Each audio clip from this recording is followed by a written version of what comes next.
आपण म्हणजे मी सांगतो गव्हाचा भुस्सा मेंढरांना चालतो, पण कसा चालतो त्याचा परिणाम काय होतात ते मी तुम्हाला सांगतो.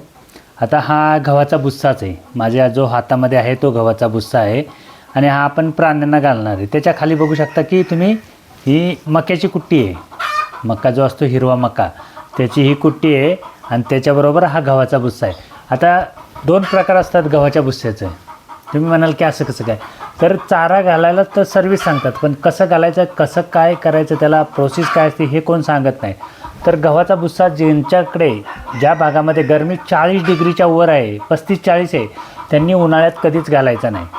आणि ज्यांच्याकडे डिग्री म्हणजे आमच्यासारखं ज्यांच्याकडे थंडीचं वातावरण आहे कायम, त्यांनी कधीही घालू शकता. पण ज्यांच्याकडे 40च्या वर डिग्री असेल आणि तुम्ही जर गव्हाचा भुस्सा प्राण्यांना घालत असाल, कारण गव्हाच्या भुस्स्यामध्ये फायबरचं प्रमाण जास्त आहे आणि गरमी जास्त, म्हणजे ऊर्जा जी देतं शरीराला ती जास्त आहे.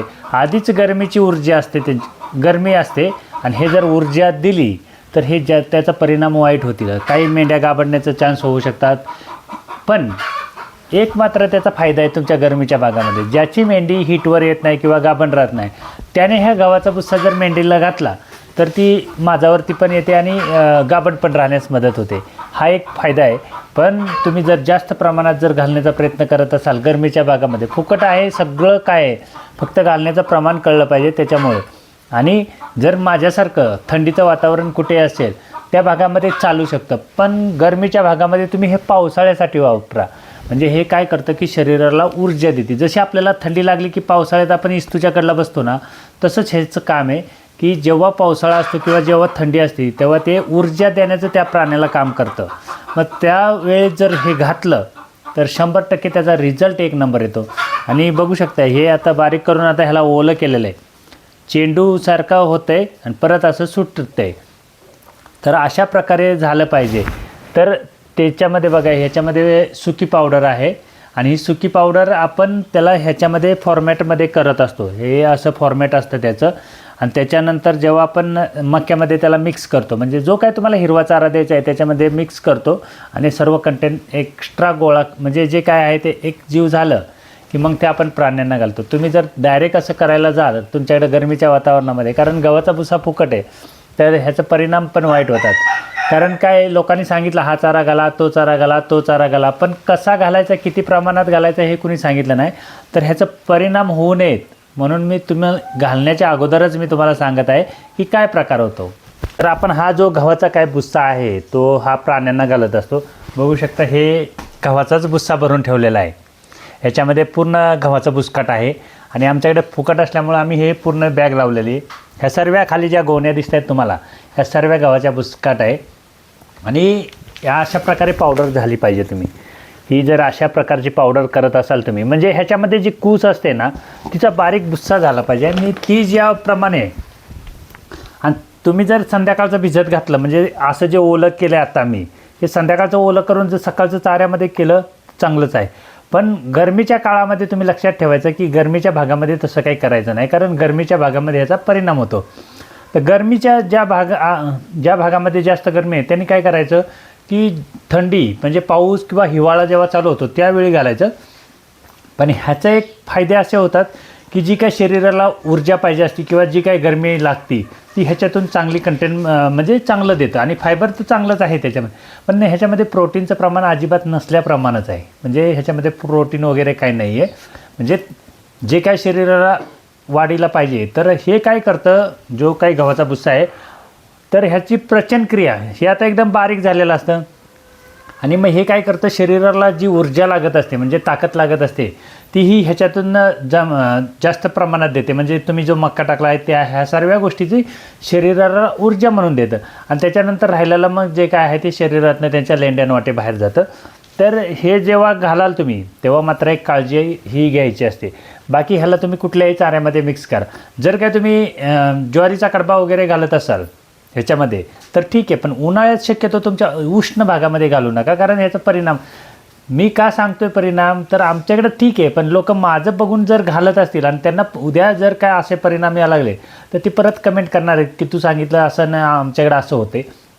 म्हणून ह्याचे परिणाम पण सांगितलं पाहिजे. कारण माझ्याकडे कधीही या संध्याकाळचं तुम्ही तर थंडीच लागते आमच्याकडे, त्याच्यामुळे आम्ही कधीही घातलं किंवा कितीही प्रमाणात घातलं तरी ह्याचा काय फरक पडत नाही.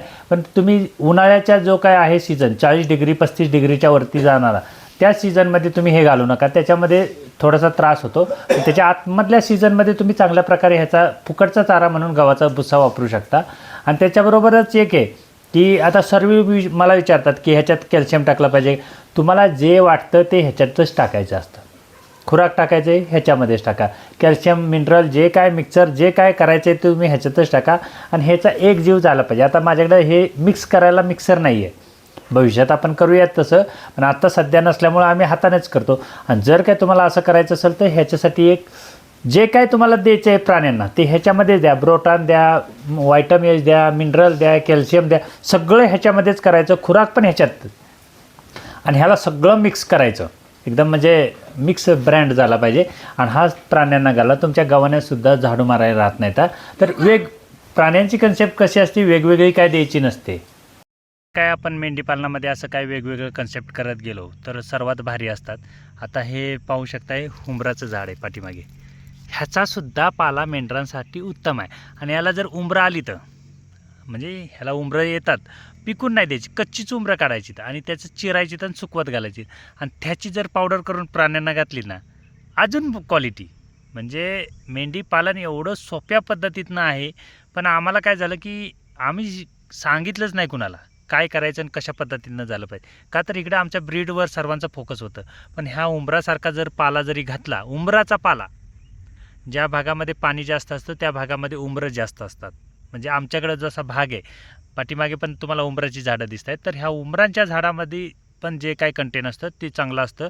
आणि ही उंबरं जरी चिरून सुकवली आणि त्याची पावडर करून जर तुम्ही खुराक म्हणून स्टोअर केलं ना, तेही सर्वात चांगलं असतं. तर प्रत्येकानं आपल्या भागामध्ये काय आहे त्याचा फायदा जास्त करून घ्या. भागामध्ये नुसतं नवीन आणा, नवीन लावान, मक्का लावान, मेगास्वीट लावा, त्याच्यापेक्षा असं जर काय असेल कुणाकडं, म्हणजे आमच्यासारख्या डोंगरामध्ये जर उंबरं जास्त असतील तर ते खुराक म्हणून स्टोअर करू ना आपण. तर अशा प्रकारे हे मेंढीपालन आहे. मेंढीपालनामध्ये एक्स्ट्रा तुम्हाला काय करायचं नाही, आणि एक्स्ट्रा केलं तर रिझल्टसुद्धा एक्स्ट्रा येतो, हे मी तुम्हाला सांगतो. त्याच्यामुळं मेंढीपालन करताना फक्त काय करायचे, 2-3 गोष्टी नियोजनबद्ध करायच्या आणि त्याप्रमाणे नियोजन करा, काहीही प्रॉब्लेम नाही. आत्ता सीझन बघा आमच्याकडे हुंबरांचा आहे आणि हुंबरं एवढी प्रमाणात असतात आमच्याकडे. आणि जर काय तुम्ही फिरस्ती मेंढपाळ असेल किंवा फिरस्ती कोण करत असेल तर त्यांना एक अनुभव असतो, ज्या ज्या हुंबराखाली पिकलेली उंबरं पडतात त्या त्या झाडाखाली मेंढ्या जातात. मग तुम्ही रानात काही करा त्यांच्यासाठी, पण त्या त्या झाडाखाली त्या मेंढ्या जातात आणि ती उंबरं खात असतात. का तर त्यांना ते चांगलं आवडीचं लागलेलं असतं आणि त्याच्यामध्ये कंटेंट पण चांगलं असतं. त्याच्यामुळं जिथं जिथं काय तुमच्याकडे असेल आणि जर काय बंदिस्त करायचं असेल तर ह्या उंबरांचा पाला घेऊन जावा, किंवा जी काही उंबरं असतात त्यांना चिरा आणि त्यांना स्टोअर करून ठेवा सुकून. टुडी मशीनसारख्या मशीनीमधनं पावडर करून ठेवा आणि ती खुराक म्हणून त्या प्राण्यांना वापरा, तेही चालतं. असं काय नाही की हेच पाहिजे आणि तेच पाहिजे. जे काय आपल्या शेतात किंवा जे काय आपल्या रानामध्ये किंवा जे काय आपल्या भागामध्ये मिळतं त्याचा जर वापर केला तर मेंढीपालन चांगलं आहे. भाताचा भुस्सासुद्धा म्हणजे भात्यांसुद्धा खातात. ह्याच्यावरनं विचार करा की काय पद्धतीनं मेंढरं खात असतील. पण आम्ही काय केलं की आम्हाला वेगळं जे काय आहे ते दाखवलं आणि त्याच्यामुळं लोकांना हे काय समजलंच नाही की ह्याच्यावरती सुद्धा करता येतं किंवा हे सर्व चालतं. तर असं सर्व काही गोष्टी मेंढीपालना होतात. मला काय माझ्याकडचं ब्रीड म्हणून कुणाला विकायचं नाही, मला कटिंग मार्केट विकायचं आहे. त्याच्यामुळं मला काय सांगायला फरक नाही, मी काय सांगितलंच नसतं जर काय मला ब्रीड म्हणून विकायचं असतं. पण मला काय आहे, मला कटिंग मार्केट म्हणून विकायचं आहे. पाठीमागं डोंगर बघू शकताय तुम्ही, आणि या डोंगरामध्ये खूप सारे उंबराची झाडं असतात. आणि त्या उंबराची झाडांचं एक वैशिष्ट्य आहे बघा, मी तुम्हाला काय सांगतो, उंबराच्या झाडाचं एक वैशिष्ट्य असं असतं की ज्या भागामध्ये पाण्याचं प्रमाण जास्त असतं त्याच भागात उंबराचं प्रमाण जास्त असतं. हा पण एक नॅचरल अभ्यास आहे माझा वैयक्तिक. तर ज्या ज्या भागामध्ये असं भाग असेल त्यांनी समजायचं की आपल्या भागामध्ये तुमचा खुराक तयार आहे, फक्त तुम्हाला गोळा करायचे. एवढं जरी केलं ना तरी तुमचा पावसाळबरोबरचा खुराक एका उंबराला म्हटलं तरी नाही म्हटलं तरी 15-20 किलो उंबरं लागतात. आणि ते जर सुकवून पावडर केली तर त्याचा पाहिजे एवढा चारा होतो. आणि उंबरांना 2 वेळा सीझन येतं वर्षातून, म्हणजे आमच्याकडे 2 वेळा उंबरं येतात. मग जर 2 वेळाचे उंबरं नुसती कच्ची कच्ची जमा केली आणि त्यांना जर बारीक करून ठेवली पावडर तर अजून चांगला कंटेन होईल.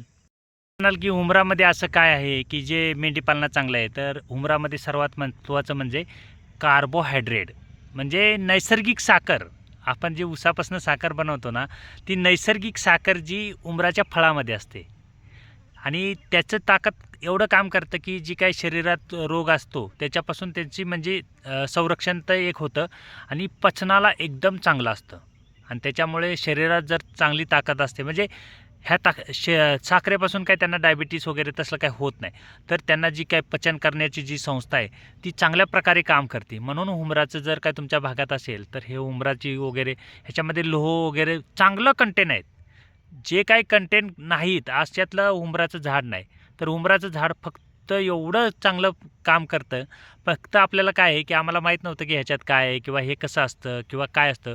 ह्याचं बारीक करून जर केलं आणि सर्वात महत्त्वाचं हुमराचा पाला जर सुकवला तुम्ही आणि त्याचं पावडर करून जर मेंढरांना घातला ना, एवढा भारी प्रमाणात खातात ना, तुम्ही विचारच करू नका. जी काही लोकं डोंगरामध्ये माझ्यासारखे असतील त्यांना विचारा की हुमराचा पाला मेंढरं खातात का? तर आम्ही काय करायचो जेव्हा मी सुरुवातीला मेंढरं सोडायचो तेव्हा काय करायचो की हुंबर जिथं असेल त्याला खडसून ठेवायचो 7-8 दिवस आणि तो सुकला की मेंढरं घेऊन जायचो. पालाचं म्हणजे पानना पान वेचून खायची तर मेंढरं. तर अशाप्रमाणे हुंबराचं कंटेन असतं आणि हुंबर जर मेंढीपालनात वापरला तुम्ही, उत्तमच आहे. अजून काय पाहिजे तुम्हाला निसर्गातनं सर्वच काय मेंढीपालनासाठी दिलेलं आहे. भविष्यामध्ये जो आपल्या रानामध्ये जो गवत आहे त्याच्यावरती पण थोडासा अभ्यास करू. कारण आपल्याकडे जो वणवा जातो आणि हे सगळं पेटून जातं.